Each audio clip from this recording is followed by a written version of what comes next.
Had a project, and I'm currently working on where I threw on a ported lower intake. Ported it myself. That took forever, probably like 20 hours. Did probably 25% by machine, and then probably 75% by hand. Came out pretty good. Part of this also was to convert this car to e85, so I threw in some injectors as well. Those are GTR injectors from a 2010 GTR out in Australia, believe it or not. Those are in.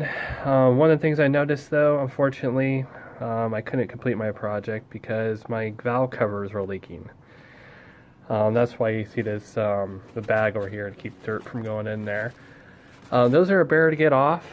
If you ever decide to swap your lower intake, you may as well just go ahead and take care of that too, because you have to pull everything off anyway.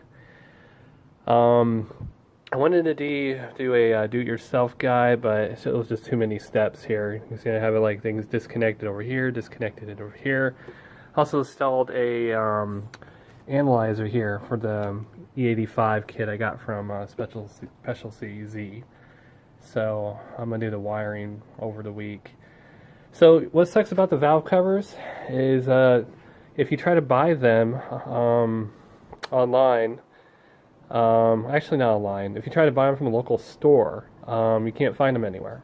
So you have to order them.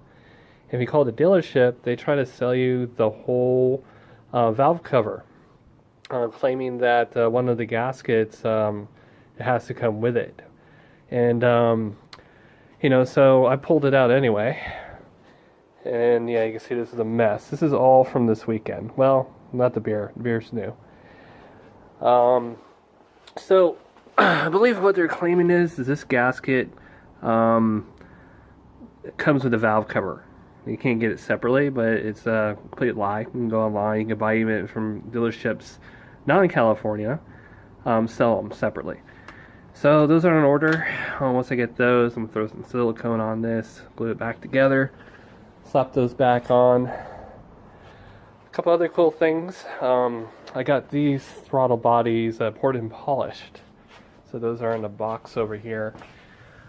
They're very nice. I think they're 5 millimeters wider with a new butterfly.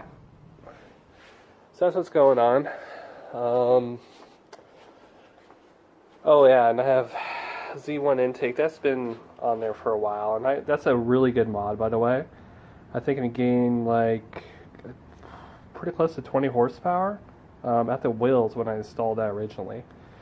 So I'm hoping with the updated throttle bodies and the lower polished and ported lower intake, along with that and my long tube intakes, I should gain some more power, especially with the e85, which should give me it's like apparently it's like running like a 104 octane or something like that, so it could be tuned probably for like 12 horsepower or so.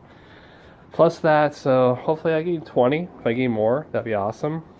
So anyway, just wanted to share that with you guys. So if you ever tear it down, take a look at your spark plugs. So if you see any oil in the rings or the holes where the spark plugs go, or the coils, it's probably time to change the gaskets out, because it'll just sit there and like, it was nasty. Trust me, it took me a while to clean it. Anyway, have a good weekend. Bye.